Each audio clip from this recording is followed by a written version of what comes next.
Many of you may know that I had a son born on May 21st, 2014. When I had my child, I had got reacquainted with Cora Jakes Coleman, Bishop TDJ started. I've been knowing her since I was 12 or 13 years old. When I was pregnant with this particular child, I was going through a lot. I was homeless.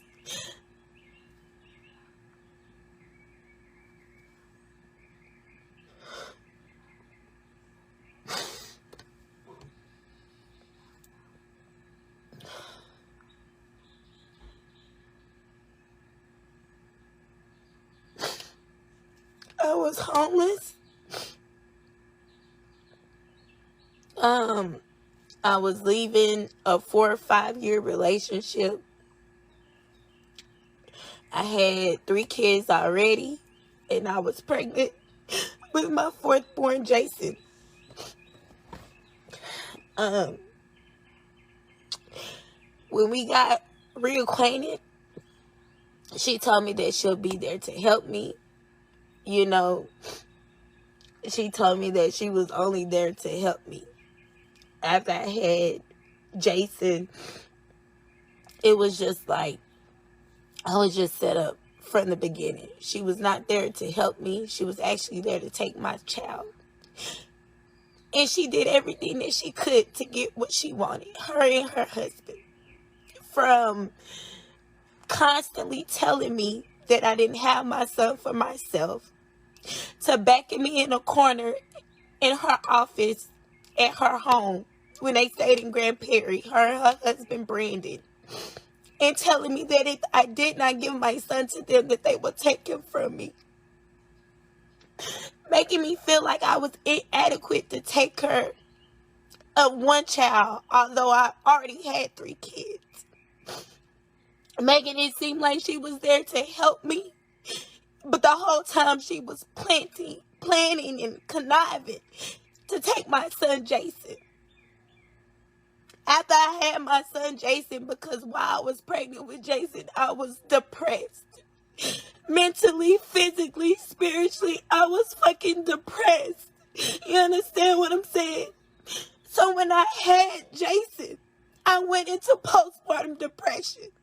I never dealt with that in my whole entire life or having children. I've never dealt with postpartum depression. I didn't know what it was. I didn't know how to deal with it. I just know that I was dealing with it.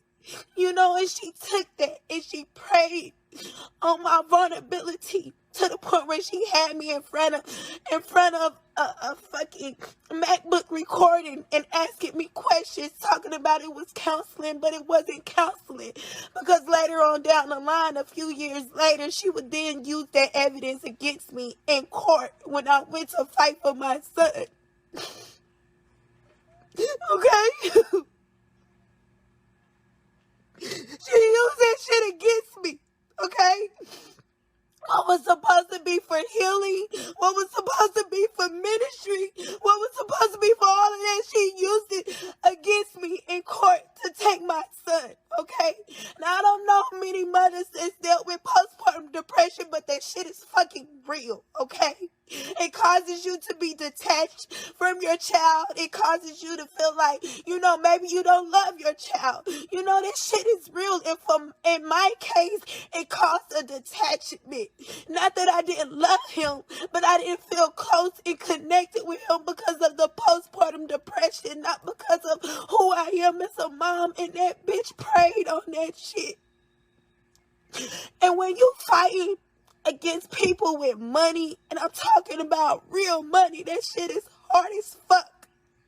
I represented myself in trial by myself. And I had to sit up there and come to the agreement because I didn't know how to fight no more. They paid my lawyer off. They paid the judge off. They didn't even want to submit their income documents, her health documents, nothing, to the point where they had even their little minions around them doing the work for them. You know what I'm saying? That girl, for a whole year straight after I had my baby, did whatever she could to put it in my head that my baby was not for me, to the point where she brought down a so-called prophet by the name of Gaylena, okay? And they performed this whole little, I call it an exorcist now, had me laying on the floor, speaking in tongues over me, pouring oil over me. Then she comes up with this elaborate story talking about I didn't have Jason for myself, that I had Jason for Cora and Brandon Coleman, and how she could see Brandon sitting on some type of throne. And it was my son that was sitting on his lap, and he was just laughing and playing. To the point where Cora told me after I had my son Liam that God gave me Liam so that Jason's real brother could come. Who the fuck is Jason's real brother? Because, bitch, it sure ain't no child coming from you, because you can't have kids. She can't have kids. You understand what I'm saying? The bitch can't have kids. I'm not the first person that she tried this with, but I'm the only person that she got this fucking for with. And I'm tired of being quiet. To the point now, from 2018 to now, Brandon Coleman was locked up on May 4th for sexually assaulting the adopted daughter, Amari. And it wasn't just a one-time offense. It was continuous sexual assault. So now I gotta sit here and I gotta think, well, did he touch my baby?